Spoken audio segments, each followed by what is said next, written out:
Et aujourd'hui, on parle de Buisson Ardent, de Pharaon et du premier grand magicien. Aujourd'hui, on parle d'Exodus.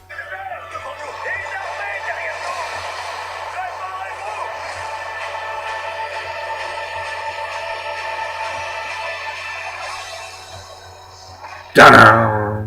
Exodus. Enfin, l'endroit, il y a écrit Exodus, faites-moi confiance.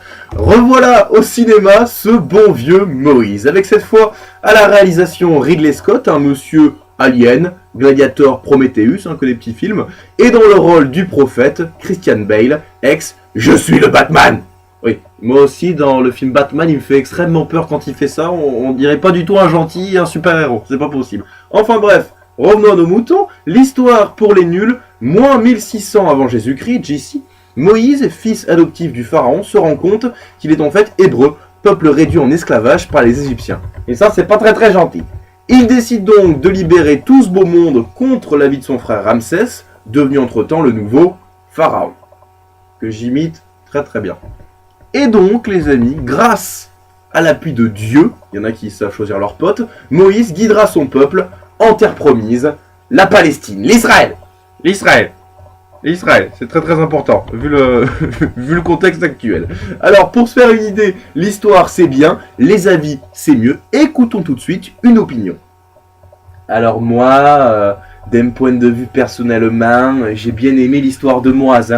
Même si, bon, quand la mer elle se retire pour laisser passer Moïse, je pense à tous ces poissons qui sont morts de froid. Et oui, il n'y a pas d'eau, alors ils ont froid, ils meurent. Et moi, ça m'a fait mal au cœur. Après, si vous me demandez ce que j'en pense, eh bien je vous dirais que l'histoire est parfaitement bien retranscrite et que c'est vraiment passionnant et que c'est du Ridley Scott. Alors, oui, d'accord. Qu'est-ce que c'est du Ridley Scott?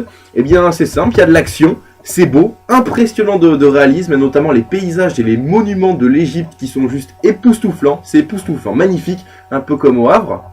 Après, pour moi, ça manque, ça c'est le petit bémol, ça manque un peu, oui, il y a des petits bémols, ça manque un peu d'humanité, en faisant le choix en fait d'éviter l'aspect psychologique des personnages, comme le déchirement vraiment et réel entre Moïse et son frère Ramsès, le pharaon, ou encore la foi sans condition de Moïse. Bien Ridley Scott fait de cet Exodus un film un peu familial. Mention spéciale tout de même, et là j'ai besoin de l'attention de tout le monde les amis, mention spéciale pour la scène où la mer Rouge s'ouvre et se referme comme un immense tsunami. Ah, c'est magnifique. On aurait dit Phuket 2004. Ah, c'est fabuleux. Je sais pas si j'ai le droit.